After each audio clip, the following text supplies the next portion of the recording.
Well, staying with football and the question of whether or not to hold the Qatar 2022 World Cup in summer or winter is once again in the spotlight. It follows comments by the head of the English Football Association calling for FIFA to move the tournament to winter or to another country. Gulf.Dyke said that even if the stadiums are air-conditioned, it would be impossible for the fans to cope in the 50-degree heat of the summer. Last month, FIFA President Sepp Blatter said he will ask his executive committee to consider moving the tournament's dates when they meet in October. Well, joining us now is Andy Gray, former Everton and Scotland striker, back when Scotland were a very good yes. team, who now works for Jazeera Sport here in Qatar. Andy, you played professional football at a top level for nearly 20 years. You're now experiencing the summer heat of Qatar. Is Gulf.Dyke right that it cannot be played here in the summer? I think if Qatar, in the short time I've been here, Paul, if Qatar are determined to have a summer World Cup, I think they're capable of having it. They will move everything that they can to make sure that happens. If it doesn't, then it will be winter. I actually get the feeling there's a groundswell of opinion at FIFA in particular that they would like the World Cup to move to winter. I think they would prefer it to be a winter World Cup, and I think this would be an ideal opportunity for them to do that. But right now, the World Cup will take place in the summer in Qatar, unless I think it is that Qatar request that FIFA consider shifting it to the winter. But whatever happens, whether it will be winter or summer, it will take place in this country. And that's the thing that we have to remember. Now, you've spent years and years now covering the English Premier League.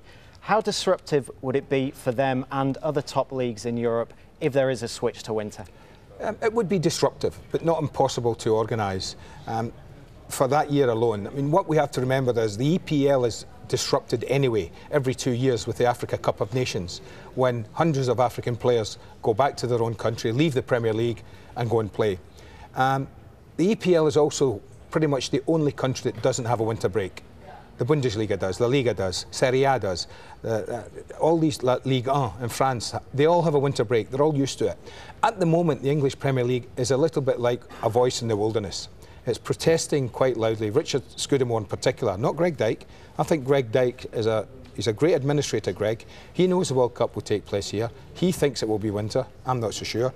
But Richard Scudamore is banging his drum and saying that it must not happen in the winter. And I don't see anyone else from any of the other major leagues in Europe in particular coming along and saying, no, we need a winter games. At the moment, they're happening in the summer until a decision with Qatar and FIFA takes place that should change that.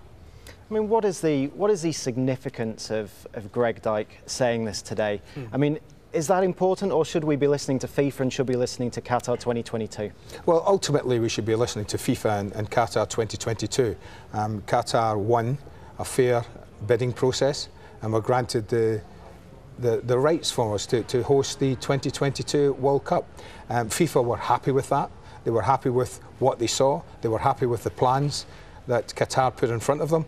And I think we should be listening to them. But the English Premier League and Gulf.Dyke from the FA don't quite see eye to eye, Paul. So there might be a little bit of mischief going on back in England at the moment between the FA and the Premier League.